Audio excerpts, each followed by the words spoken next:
All right, so thank you for coming and attending this class. I know we have a couple more people joining in pretty soon, so welcome them as they come in, but thank you for being here right on time. Today we have our talk with Dan Alexander off in the other screen, and he's going to be doing a preparing your fall and veggie garden class. So I can see so many vegetables and cool plants over there that I'm very excited for us to talk about. But we're going to do a little bit of housekeeping just before we get going. So again, thank you for coming today on our Wednesday evening. Hope your Wednesday is going well. In the coming weeks, we actually have a bunch more seminars coming up. So we have a Making Your Garden Nature Compatible with the California Native Society. Joan Pont is going to be doing that, and it's going to be a really cool talk about native gardening and just making your garden more sustainable and great in all these different kinds of ways. So I'm excited to hear what she has to say. And then we have a bunch of other ones. I saw our list of webinars and seminars has been filling up. We have going through until the end of the year. So if you're interested in what we're going to be offering in the coming weeks, definitely check out our website on the Learn tab. So you were all there. You all found this webinar. So go check out our Learn tab on our website. Scroll all the way down, check out what you like, see if there's some that you want to maybe attend or even let your friends know. Another really cool one we have coming up is the DIY Urban Native Plant and Pollinator seminar and webinar. Sounds really cool. Some people are doing a lot of like native and urban like pollinator planting, and they have some interesting takes on that. So check out that one. And that's gonna be during the middle of the week on a Wednesday as well. So we also have a email reminder that went out for this class. You all probably saw that in your emails, and on that is going to be our outlines and other kinds of information about this webinar. So if you want an outline for what Dan's going to be talking about, so you can look at it later or even bring it into the stores and have a list of stuff that you can maybe look into getting or some interesting facts and stuff. Definitely check that out and print it out. And that will also be available to anyone checking out this webinar in the future, because all of these are recorded and they will be on our website under the same Learn tab, as well as on our YouTube channel. So if you want another place to go find all these videos, go check out the YouTube tab too. So I think we can definitely get started. We have a good amount of stuff to talk about and we don't want to take too long. So I'm going to pass over to Dan Alexander for our Preparing Your Fall for Veggie Gardening. There you go. Howdy. Hello, everyone out there in Zoom land. This is Planting the Fall Vegetable Garden, or everything you never wanted to know about rutabagas, which are a fall vegetable, and which we're not really going to talk about.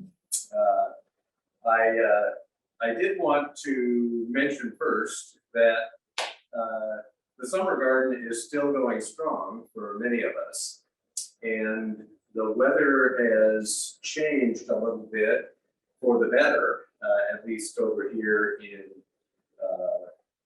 what is this, southern Marin, I guess is where I'm located here in Mill Valley.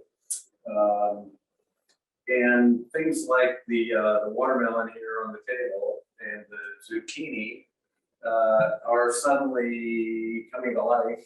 And so I don't want anyone to think that that shouldn't continue. Often, if the plants are healthy, they'll continue through October, and you can get lots and lots of produce. And so everything we talk about here, what you can think about is, if my plants are doing well, my summer crops, I can intercrop with the fall vegetables and get the fall vegetables started, so that when the summer vegetables are finished, I can cut them off.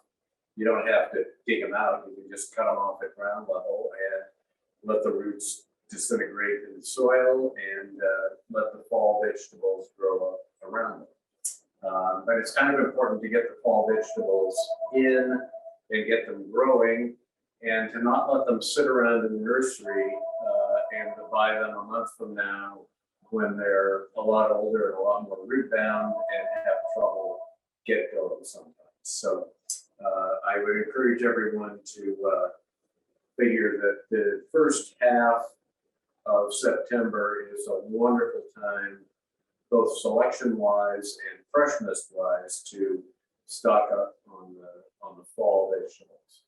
And I don't know how wide the angle of the camera is here, But we have a huge panorama Yeah, I get of it. fall vegetables here. And we're so very fortunate here in the Bay Area to be able to have this fall season. If we were living in New York or Ohio or most of the rest of the country, we would be mulching the things that are going to overwinter to protect them from the snow, and we'd be draining our irrigation system so it doesn't freeze and waiting for the first cold weather to come. And here we are with our balmy 70 and 80 degree weather and our relatively warm nights finally. We finally had nights here that are warmer than 50 degrees, which is happy for most of the plants. And so now we get to get started on the fall to winter vegetables, which are primarily the brassicas, which are mustard family, or some people call them cabbage family. They're called cole crops, they're called cruciferous vegetables, and they're a vast array that includes everything from broccoli and cauliflower and Brussels sprouts through arugula and radishes and turnips, cabbages, obviously. And they're just, an ancient vegetable that started in the Fertile Crescent. And we have, sometimes when you hike around Marin at least, and probably across the bay as well, you run across wild radish. I dug this one up from the sort of the back 40 of the nursery today. This is a very typical primordial brassica with the small leaf. They're called cruciferous vegetables because of there's a nice one there, the cross shape of the flower, crucifix. And here's this is an arugula flower, for instance. Same basic pattern. And after they finish flowering, they make this seed capsule, typical of them. And there will be 2 compartments inside the seed capsule, each with 2 seeds. So you get 4 seeds out of a capsule like this to plant your radishes for the next year. The wild radishes are perfectly edible and very tangy, almost a little bit like, stronger than arugula anyway, not quite as strong as horseradish. But they'll give you a good kick if you put a little bit of them in your salad. Run across them every 6 or 7 bites and they'll wake you up. Now, I also brought with me today a few pieces of produce, because probably some of you at least came to the earlier talks that we did about things like peppers. And so I just wanted to show you that the peppers, this is just a little 1-gallon can with a big old poblano pepper on it, doing wonderfully right here at the nursery. This is a pasilla pepper, which is great for making mole. A little bit hot, not too bad. And this is a Numex Twilight, beautiful little plant with all these little peppers that are just hotter than firecrackers. And you got to be careful with those. But the little watermelon has been growing here at the nursery, and this zucchini I just picked today. This is a Cocozel Zucchini, and as I was saying to Jen earlier, this is as big as I would ever let a zucchini get. It still has a flower on the end of it. I actually like them about 2/3 this size, where the flower is fresher. If you can still eat the flower, that's a perfect time to pick a zucchini. They'll be very tender, very tasty. Slice them up, little olive oil, a little garlic, and saute them up, and can't do it. If they get bigger than that, they start to get a little gamey to my taste, and the texture's not as nice. You can let them get big and stuff them, but if you're going to eat them fresh or eat them just cooked lightly, you want to pick them nice and young.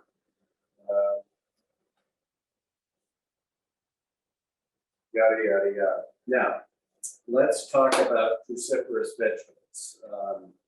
They are among the most nutritious vegetables you can eat or grow. They're quite easy to grow. They just don't like hot weather. So that's why we talk about them as a fall vegetable or as a spring vegetable.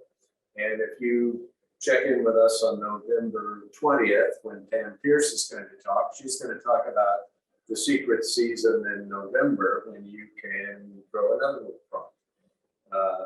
And she'll have more to say about that.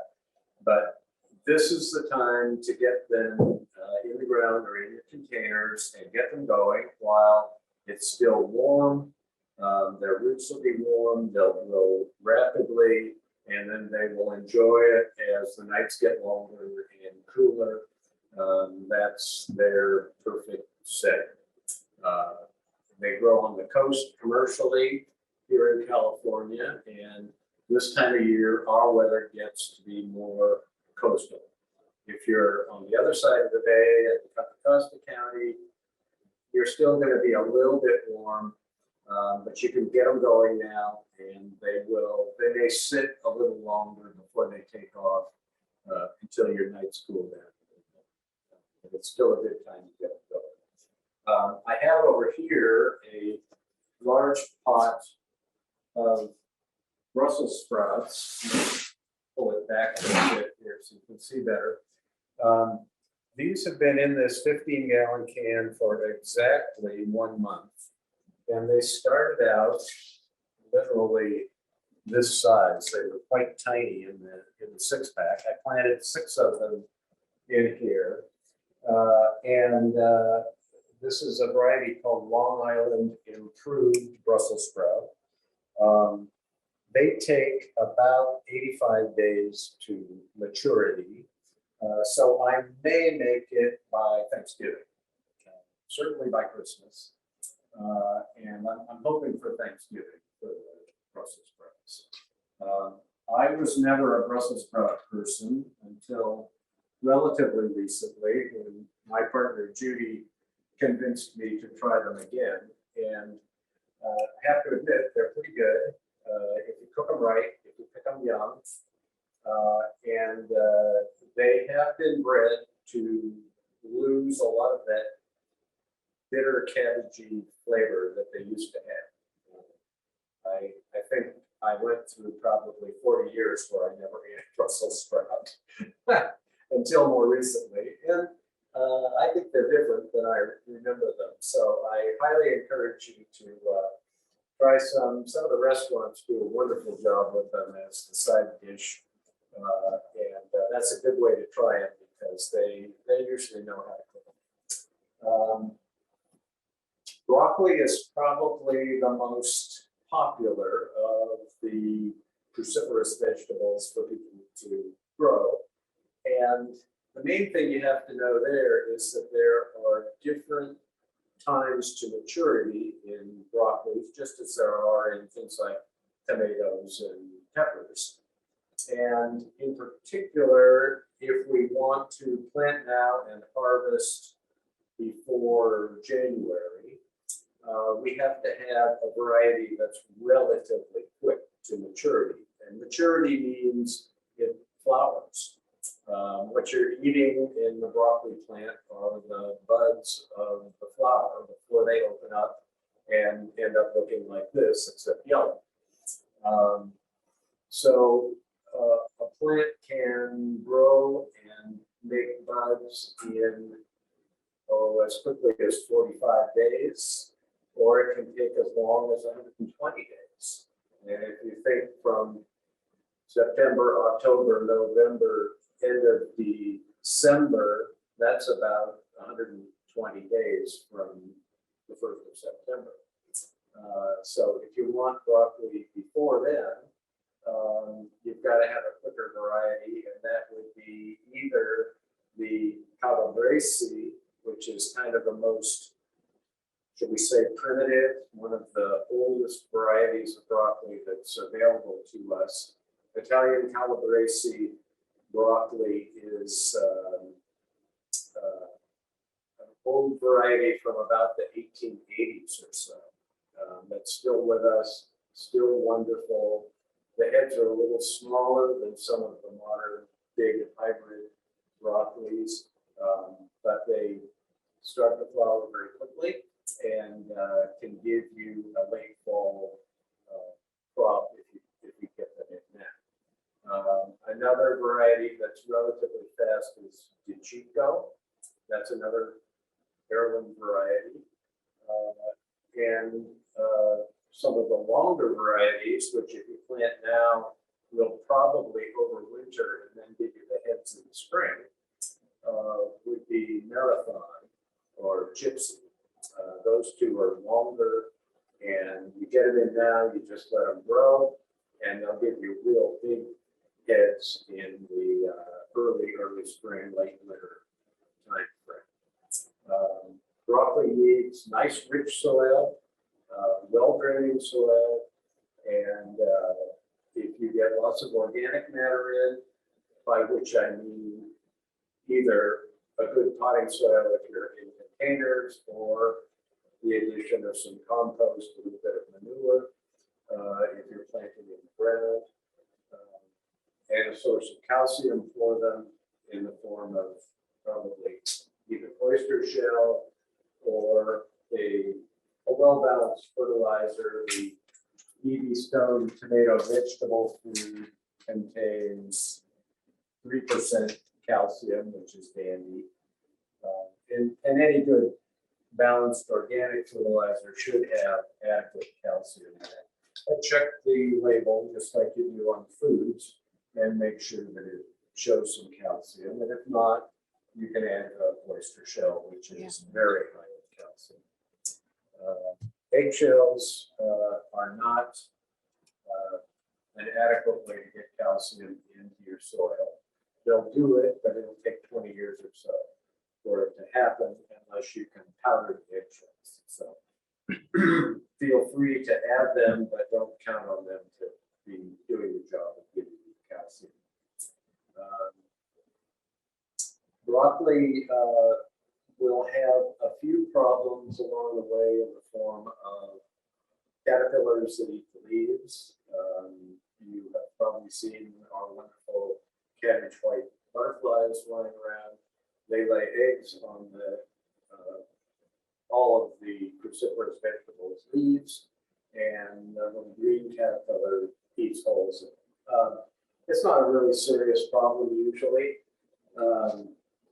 Jan, if you can come over once again, and here's a Brussels sprout leaf with some typical cabbage worm holes in it. Every leaf probably has a few holes in it. It's not a problem for the plant. And personally, I'm happy to share some of the plant with the caterpillars, knowing that probably 99% of those caterpillars are going to end up being eaten by birds. And so that's the way we keep everybody happy. And as long as they're not just devouring the plants, I don't do anything to control it. If they were totally devouring the plants for some reason, I have a real imbalance out there, I would use Bacillus thuringiensis. It's a organic garden approved bacteria, which only kills caterpillars when they eat the leaf that the bacillus is on. So they don't hurt bees, they don't hurt other insects, pollinators, but it will control caterpillars if you really think you need to do that. Otherwise, there are some root species that can attack broccoli, but there's not a whole lot you can do about it if it happens, and you'll get stunted plants and you'll just throw them away. And replant something else there rather than the cruciferous vegetable. You can plant some lettuce or some onions or something like that in place of it for a season, and then hopefully that won't be a problem again. If you have them in containers and that happens, which is extremely unlikely, new soil in the container. But that almost never happens. The other cruciferous vegetables that are really easy to grow are cabbages. Both Savoy cabbage are the cabbages with the kind of shiny, smooth leaves that are real tightly headed. Napa cabbage is a different species of brassica that has these sort of matte finish, more open leaves. Sometimes it's called Chinese cabbage or Napa cabbage. Both of them quite simple to grow and very nutritious. Collards are super fast and super easy to grow. And, best when you pick them young, kind of like kale. The older they get, the tougher they get. When they're really young, you can eat them fresh, just like lettuce. They'll be tender, they'll be flavorful. If they get older, you're going to have to steam them a little bit, parboil them in order to make them tender enough to be palatable. Of course, collards are great in a soup or something like that. They give it a really nice flavor to it, like cabbage does. Radishes are a cruciferous vegetable. I always thought they were related to carrots for a long time until I learned no, they aren't. But they're a root crop like a carrot. But carrots are related to things like dill and fennel. Radishes are more closely related to the other cruciferous vegetables, as are turnips and, of course, rutabagas, which I'm sure we all grow a lot. My father was in England in World War II and went through a period where all they had to eat were canned beets. And when I got old enough to really know him, I realized he would not go near a beet. And apparently rutabagas were kind of the last food available for starving people in World War I, World War II in Eastern Europe. And so they have the reputation as sort of the food of last resort. But they taste very much like turnips, and certainly could have a place in the garden for historical reasons, if nothing else. Other leafy greens that are handy to grow right now are all the different kinds of choy, which are another kind of cruciferous vegetable. Choy are related to turnips and Napa cabbage. There are all kinds of choy, from little dwarf ones to choy that gets quite big. And there's the red choy, which is really pretty. And again, it's real nutritious. It grows very quickly. You can get a crop in about 30 days and just kind of keep replanting it because it doesn't mind the weather as it gets colder and colder.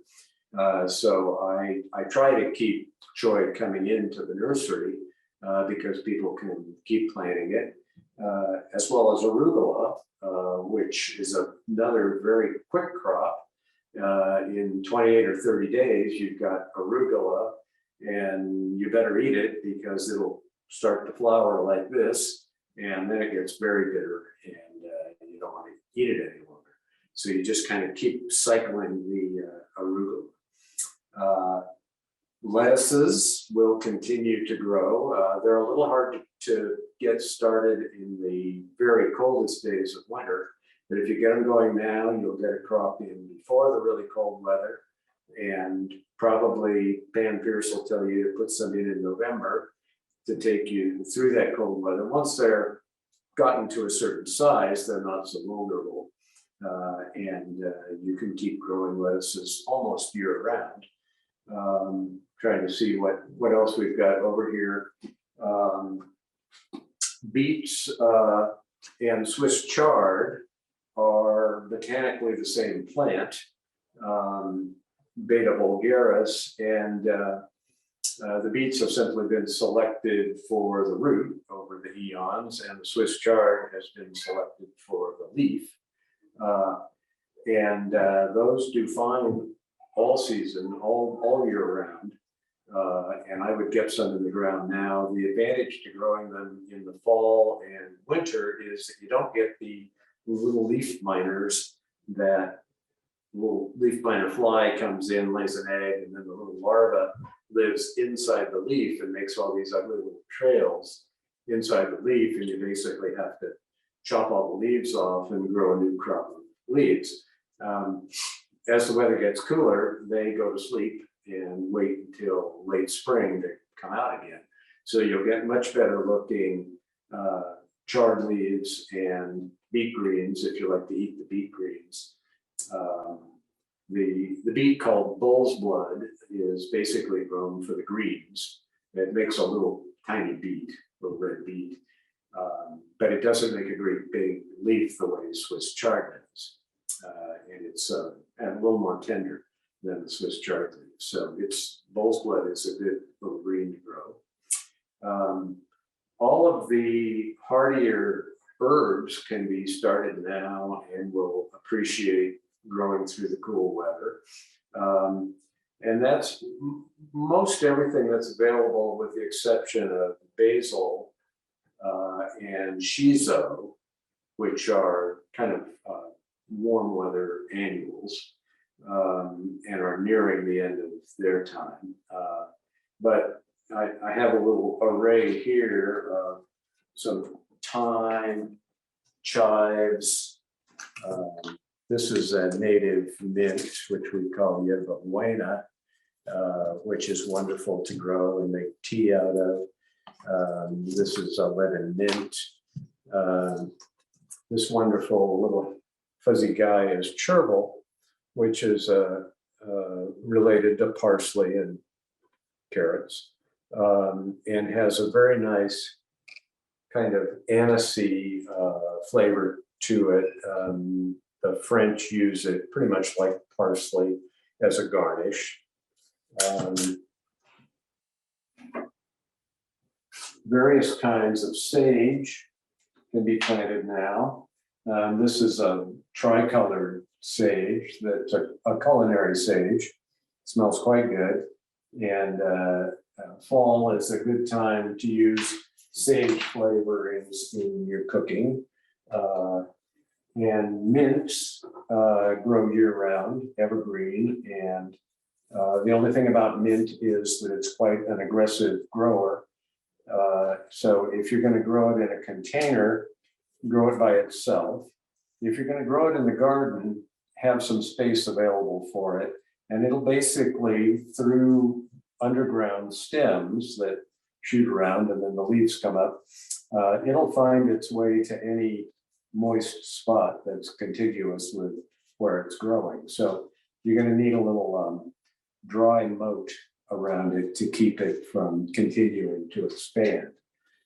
When I was a kid, we had a patch of mint on the north side of the house growing under a dripping water faucet.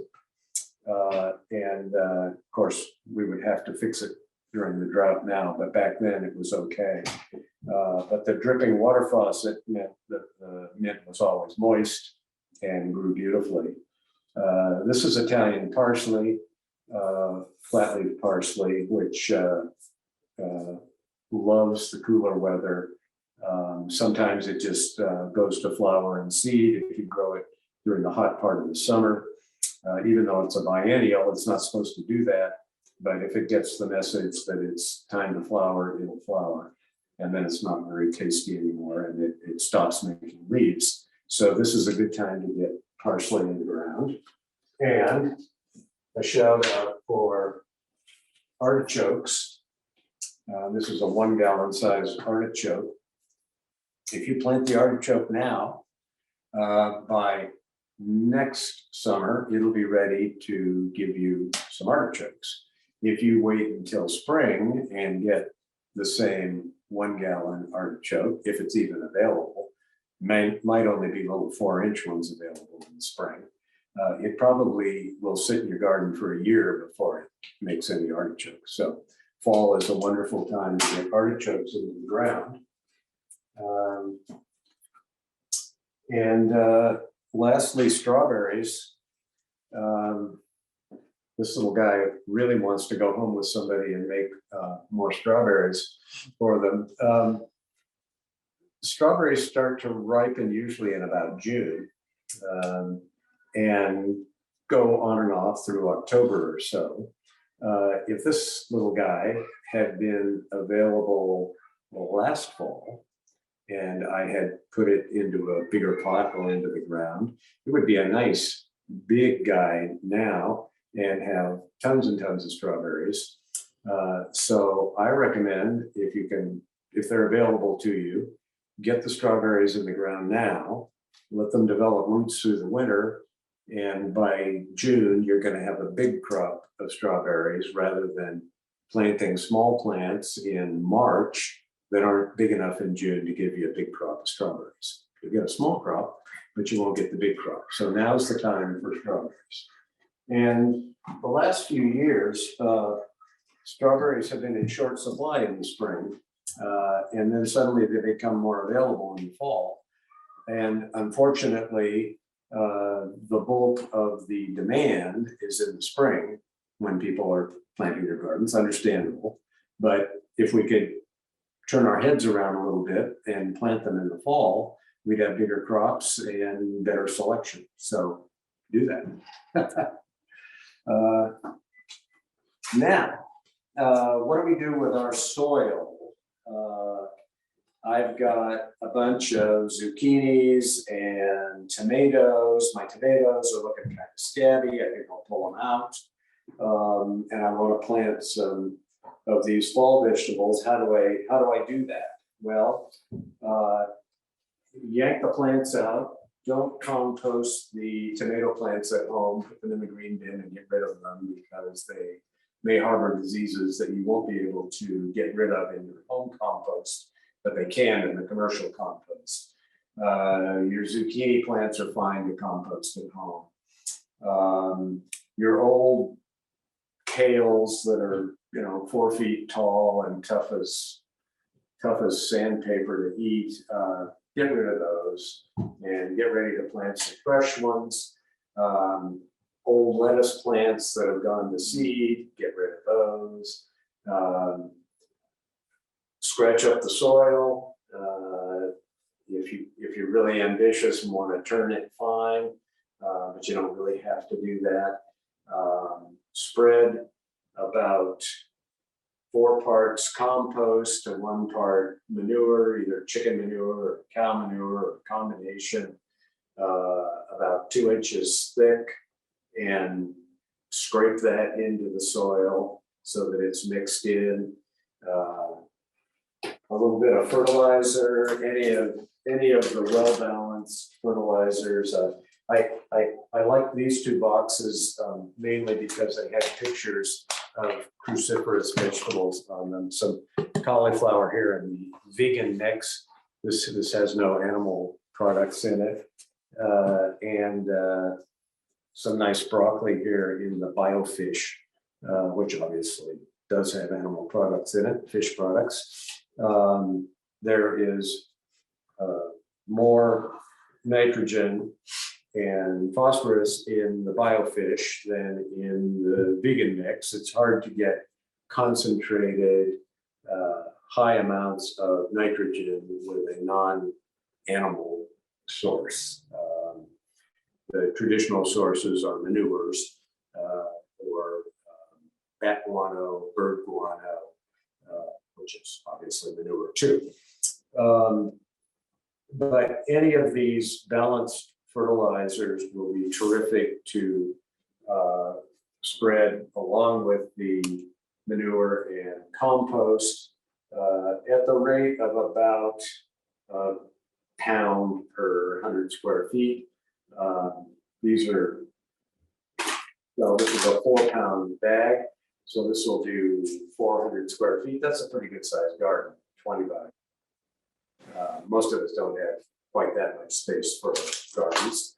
If it's a container that you're dealing with, I happen to have an open bag here of Sure Start, which is marketed as to be sort of the starter fertilizer for things, but is basically just a nice little balanced fertilizer with added microbes.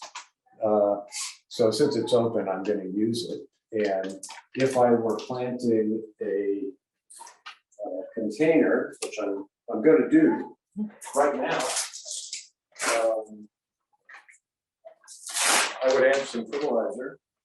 And actually, when I put the potting soil into this, this is a 15-gallon container, and it holds just about exactly 2 cubic feet of soil.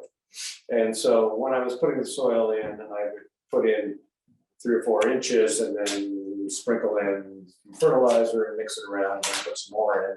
So there's fertilizer down in there, and I would add a handful to the top and just mix it in so that it's right in the root zone when we put the little plants in as well. It's like Julia Child would do here. Don't be ipsy-pooey, just get in there and do it. And so then I put these stakes in here because I thought I'd make a pot that had some tall peas in it. These are a variety called Super Sugar Snap. And they can get up 5 feet or so, which is a little taller than this. These are 5-foot stakes, but they're down in the top. So when I plant these guys, there's about 3 or 4 of them in each cell of the 6-pack, and they look like this. These are nice and fresh. They've barely grown to the bottom. So I just kind of tear up the roots a little bit and mush up the root ball. Those who have seen me before, I like to use the what I do with the Super Sugar Snap. If it was a little more dense here, I would scratch it up with this, but this is really quite loose. And I wouldn't try to separate them out. I would just leave them as they are.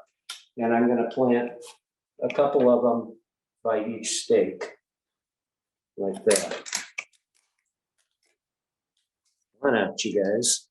So we'll just mess them up and plant them up. And then they're going to, what they do is as they grow, they wave around like this. And their little tendrils will find the stake and attach to it, and they'll grow up the stakes. And that way they'll be out of the way, in a sense, of the other plants that we're gonna put in here. And I think what I will grow in here along with the peas is some choy. And this is a variety called Win-Win Choy. And it tells us that it is about 10 inches tall. So it's a medium-sized choy, a cruciferous vegetable.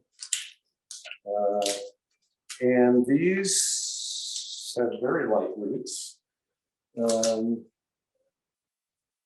There's almost nothing to mess with here. So I'm going to be kind of gentle with them, just kind of take off the bottom so that I've scratched them up a tad. And I'm going to fill in spaces with the choy.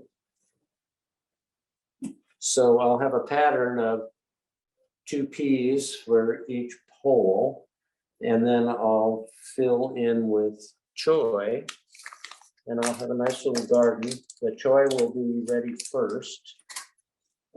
And then I can replant more, or I can decide I want some lettuce or some arugula or something else to grow in here after the choy is finished. And the peas will continue right through the winter and into the spring. All the different kinds of peas. These are sugar snap peas, which means they're the little bit fatter ones, not the flat ones. Edible pods, but the flat ones are the snow peas, and snow peas and sugar peas are both available in vines that grow taller or vines that grow only 18 inches or so. And if you don't want to worry about supporting them in any way, then get the little bush peas. I prefer them to grow up because then they don't take up as much room in the pot, number one, but also it's easier to harvest them. I'm not down here trying to find the peas under the bush, essentially. Also, English peas or shelling peas will be available to you, and those also come in tall and dwarf varieties and in little kind of baby pea varieties, but those aren't, the pods aren't edible on those. You have to shell them and take the peas out. Most of us don't bother with that anymore. We say, why should I do that when I can eat the whole thing? I don't sell much in the way of shelling peas these days. Most people seem to buy the edible potted peas. And I understand that. I grow those too. Now, Hey Dan, I actually have a question. Yep. Yeah, I've been trying to grow some bok choy in the past, and I wanted to know what's your opinion on when you should harvest it? Like, what are the signs that it's a good time to harvest it? And do you just cut the whole head off and eat it? Because I've definitely got mine to bolt and forgot to harvest them. Yeah, well, there are two ways to go with almost all greens that you're eating. One is to let them head up and cut the whole thing off. But if you wait too long, then they're not as good. They get bitter. The other way to do it is just to cut them as they grow. I think for most people, I mean, you're going to go out to the garden on a regular basis to water or to look at them or do something. And so it's pretty easy. As they get a little bigger, these are a little young for it, but you just harvest off the outside leaves. And this is true for lettuce, for arugula, choy, collards, kale. Just pick them as they grow. And you don't need to wait for them to make a head to enjoy them. And you're likely then to notice better when, you know, if you have an insect problem or something like that, because you're going to be looking at them as you pick them. Yeah. So I highly recommend that. You know, if you've got a fingernail, probably that's all it's going to take, but you can use a little pair of scissors, but just make sure that you cut on the outside and that you don't cut out the growing part of almost all of these vegetables is right in the center. And so you don't want to clip that out because then you don't have any new leaves coming. And that's where the flower is going to come up too. If I started seeing the flowers come up, is that the time to just cut and harvest? Is that yeah, the flowers are edible too, by the way. All parts of the plant are edible. And if they start to flower, then they're telling you, we don't want to make leaves anymore. We just want to reproduce. And so cut them off and eat them. Definitely.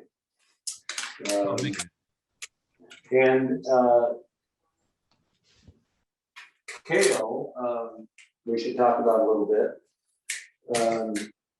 I brought a few different kinds of kale here. A few different kinds. Here we go. This is probably the most popular. This is lacinato kale or Toscano kale or dinosaur kale. Those are all names for the same kind of kale. And most of us are familiar with that. This is a selected variety of dinosaur kale called dazzling blue, which has all these different colors, but basically tastes and grows and looks pretty much like dino kale, except for the color.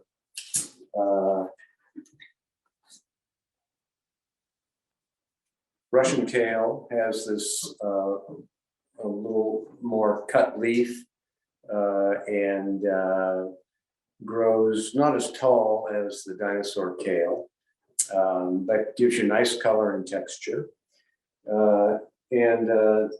This is actually kohlrabi here. Here's our other kale. This is blue Vates kale, which is sometimes called a collard. Blue Vates collard, blue Vates kale. Those are both the same plant. And as I may have mentioned, but you may not have caught, collards and kale and broccoli and cauliflower and Brussels sprouts are all the same plant botanically. They've just been selected for different attributes through the years, thousands of years of cultivation. There's nothing wrong with calling it a collard or calling it a kale. Those aren't botanical terms, they're just people terms for different kind of plants they eat. Yes. Actually, as you're holding all the kales and all the different starts that you've been talking about, Bea actually brought up a really good question earlier on, and she's saying that she lives in Martinez or in that area, and it's been very, very hot recently. And we all have been dealing with a lot of hot. I think San Francisco's been a little bit cooler, but it's been very hot recently. And as we talk about these fall vegetables, about the cooler seasons and how to take care of them, she's struggling with the plants being in either too hot of an environment when you first buy them, or trying to protect them indoors, and then maybe they're struggling with that too. Like, how do we deal with this new kind of seasonal issues that we have right now? Right. I think the best thing to do, excuse me, is to try to give them a little bit of shade when you get them and the weather is still hot. The heat's not going to kill them, generally speaking, but they probably would benefit from a little bit of shade. And you can do that with a little screen of shade cloth, or even throw it right on them. It won't hurt them, it's light, but it'll shade them enough that they won't lose so much moisture so quickly. I wouldn't put them indoors. There's really not enough light, generally speaking, indoors. And the problem with these plants is if they get stunted by lack of light or getting root bound, they sometimes don't recover. And then they'll always be stunted and they won't give you the production that you're looking for. So I think I would try to give them shade. I mean, people even do that by putting a box over them, a cardboard box over them during the hottest part of the day, say, 11 to 2. And just try to get them through that part of the day. At some point, the heat wave ends and we get more rational temperatures. But yeah, it has been hot. And sometimes we get these extended summers. They're a little hotter than the plants can handle. Talk to your local nursery over there, sloped, I hope, or otherwise, and they should have the best take on what to do in your particular microclimate. I'm a little bit Marin-centric here in before Marin, I was on the peninsula, which actually has weather very similar, maybe just a tad warmer than Marin. So I don't have much personal experience with gardening in the East Bay and Contra Costa. So I highly recommend talking to your local folks. And if they suggest you wait a little bit to start some of these, I would listen to that for sure. Yeah, definitely. And I feel the same way. I'm here in the San Francisco area, and we've had a different kind of climate going through this kind of situation. So I don't have as many tips as well, but there's definitely some similarities that you can kind of talk about. And I actually wanted to ask your opinion on growing seeds right now. A lot of these plants that you're talking about, you can probably start with seed, but is it too late? Is it too early? Is it not a good time? Is it a good time? Well, the quicker crops like radishes, so the lettuces, arugula certainly. Maybe carrots? Yeah, carrots, if you, the smaller carrots, those you could start from seed now. Things like broccoli, I would say take advantage of the head start of getting the plants. These are all 6 to 8 weeks ahead of your seed starting. And that gives you, essentially it'll be the end of October before you get to this point if you start from seed now. And you're kind of losing out on a lot of root development during that time. So for the longer lasting crops like the broccoli and cauliflower and certainly Brussels sprouts, I'd start it from plants, from starts. Peas you could certainly start from seed, no problem. Okay. And sweet peas, by the way, are not edible. Don't eat the sweet peas. Yeah.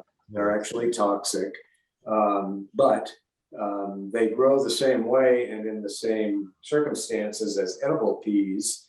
They won't contaminate edible peas or anything like that. And this is a great time to get them started because, again, they're a cool weather plant. And if you start them in the fall, you'll have a fantastic early spring crop of flowers that you just can't get by planting them in the spring. If you plant them in the spring, your flowers come closer to the summer. So a shout out for sweet peas. I also want to say that growing some of the other cool weather flowers along with your vegetables is a great idea. I happen to love the flavor of violas, and I put them in salads mainly. They're quite interesting when you eat them. I got my grandson to like them. Snapdragons are edible, but kind of weird tasting, so I'm not high on those, but they do grow well during the cool season and give you some color. And we have all these spectacular gaillardias here, which are of wonderful fall bloomer and invite the bees to come into your yard, and highly recommend them. They're a perennial, so they'll bloom now, they'll grow for a little while after they finish blooming, and then they'll die down and kind of disappear in your garden. And then they'll come back in the spring and bloom again next summer. So highly recommended. Let's see, I also want to talk a little bit about holy cow.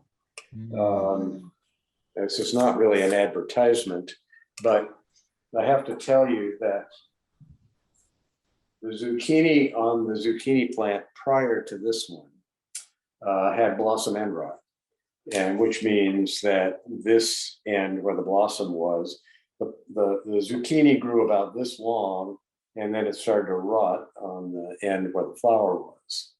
So I raced out and sprayed the plant thoroughly with Folical, which has a little bit of nitrogen and a lot of calcium and is formulated to be absorbed through the leaves. And the next zucchini that came out had no blossom end rot and was just lovely. So you spray all the leaves or just the flowers, or what's your method? No, the leaves. It'll absorb it through the leaves. For tomatoes, zucchinis, cucumbers, and peppers. If you're having a problem with blossom end rot, this is the immediate solution. The long-term solution is getting the calcium into the soil with something like whatever I did with it, the oyster shell or the balanced fertilizer. But in an emergency, when your plant is growing but your zucchinis are not doing well, spray the foliar cap, and it works very quickly. So highly recommended. Let's see, what else can we talk about here? There are many, many wonderful lettuces available at most nurseries. I only brought a couple of different 6-packs here, but this is a garnet butter gem lettuce, which is just beautiful. It grows somewhere in between the style of a butter lettuce and a romaine lettuce. So it's very tender, but a little more upright than a butter lettuce. Wonderful lettuce. And this is a mixture. It's a little shabby looking right now, but this is called the All-Star Gourmet Mix. And if you could get a young one of this that's a little tidier, it would look terrific and give you several different kinds of lettuce very quickly, which you would enjoy, and which I'll put in there with the broccoli in this container. And we'll have broccoli and lettuce in that one, and then we'll have the bok choy and the peas in this one. When you find a 6-pack kind of like that, where it has a little bit more of an overgrown kind of lettuce, or at least larger leaves, do you tend to snip off some of the lower leaves, or do you put all of it in there? How do you approach that? I plant them a little deep, is what I do. So I take it out, try to separate it. That's the other problem, they stick together. And you can see that there's kind of a lot of stem here. Plant it with the soil up to about here. It'll help support it. It'll probably grow some more roots out of the stem. Yeah, I think you have your finger over the mic too. Oh, Sorry. so I'm going to plant it up to about where the first leaf is. And that'll help support it, and it'll probably grow more roots out of the side of the stem once it's in the ground. Okay, that's a good tip. Thank you. My preference would be to have a little younger plant. I just didn't happen to have this particular mix in a younger version out there, and I grabbed this one. But it's good to see, because sometimes you only can get what you have available. So well, exactly, and I don't know how the bosses would feel about this, but if you aren't sure how old the plant is in the 6-pack, just put your finger underneath, poke it up, pull it out, and see how root bound it is. And if this is okay, you can see the roots have gotten to the edge here. But they're not real thick and they're not winding all around. But if they were, I would say, well, I'll find a different one somewhere else, or a different variety, or I'll come back next week when they're fresher. Yeah, there's no harm in checking. And if you do that, please put it back into the container nice and neat. Yes. It makes your job put easier. it back and don't take the label away. So yes, please. We know what it is. I've had to plant things where I put a sign on it saying mystery variety. I don't know what it is. And but we see later on what it is. I think that's pretty much what I set out to talk about. Do we have any more questions? Yeah, we're approaching our work, so we're coming to the end, and we've answered a good amount of them. I have some questions just about general availabilities of things, and it kind of just depends on the stores. People are asking like lemon cucumbers. I believe we're a little bit late in the season for something like that. We're late for cucumbers. We don't have any more cucumbers, tomatoes, or squash out there on the tables because it's really too late to plant them. Someone was asking about when and how to harvest carrots, and also is there a good time to plant leeks? Yes, actually, you could plant leeks now and onions. Onions come two ways. In the 6-packs, you're usually growing little seedlings for scallions. Leeks you can get now, and if you plant them out, they'll be big in next beginning of summer, basically. Okay, couple months. That's a long-term process. And if you want to grow onions to grow the bulbs, then you're going to wait for the onion sets to come in a little later in the fall to the nurseries, and they're basically small onions that you're going to set out to grow big onions out of. But I have to tell you, do your research. Onions are not easy to grow. They're easy to grow for scallions. They're difficult to grow for the bulbs. There's a curing process. There's a little bit more to it. Yeah. Yeah. And then the question about carrots, I think, is on the opposite of onions. It's a little bit easier. It's you kind of sow this. Pretty easy, and you know when carrots are ready because the tops start to get a little yellow. And the top of the carrot will be above ground. They actually expand in all directions, and the top of the carrot gets a little bit above ground, and you can see that it's good carrot sized, and then it's time to pull it out. Yeah. And definitely making sure to thin them out or separate them, because sometimes you'll have a big top and it's only yay big. So giving them space to is good. Yeah, and if you buy carrots at the nursery in a 6-pack, there'll be, I mean, there could be a dozen of them in one little cell of the 6-pack. And so if that's the case, you want to dump the whole 6-pack into water until it basically you can tease the carrots apart and give them space. I'll have to try that. That's a good idea. Yeah. Yeah. Just soak them until they float loose, basically.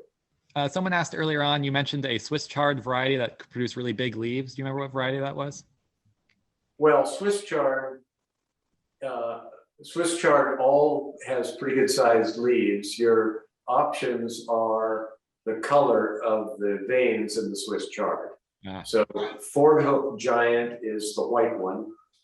And then you have, peppermint is kind of pink, and you've got a ruby that's really red, and you've got orange ones and yellow ones, and you've got, you can get a mixture, a rainbow mixture of all the different colors, but all of those are going to have the big leaves. It's the related beet greens that are small. So all of the Swiss chard leaves are going to be potentially big. Yeah. Okay. Cool. Well, I think we've kind of gone through a lot of the immediate questions that were coming up, and definitely if you have any more, if you didn't get it fully answered, then of course, coming to our stores. We all have a lot of friendly staff ready to talk to you, you and I included. And then, yeah, is there any last kind of things you want to hit before I do a little closing? Well, just don't be afraid of all these crucifers. They're really easy to grow and very satisfying. And every part of the plant is edible. There's nothing to worry about. Try eating the flowers. Try eating the leaves, even of the things like Brussels sprouts. The leaves are edible. Throw them into the soup, whatever, and just have fun. Cool. Well, thank you, Dan. And thank you everyone for staying with us. And also if we have any, I know we had a little bit of a sound kind of here and there. So thank you for bearing with us. We are going to be doing these quite often. We have them on Wednesdays like today, as well as Saturdays. So check out our website at slotgardens.com. There's the Learn tab, the webinar section of that, which I think you all know where it is. But on that, we have all of our upcoming webinars and seminars and some other kind of cool information there. The old outlines and stuff from other ones. So we have a lot of information, as well as the ones coming up. So I think we have one this coming Saturday, so check that out. And then, yeah, good luck with your fall planting. I'm going to definitely try and do some of these tips that you brought up today. I'm really interested in growing Brussels sprouts, which I've never done. So thank you for showing me that it is possible and they grow so big so fast. So I'm excited.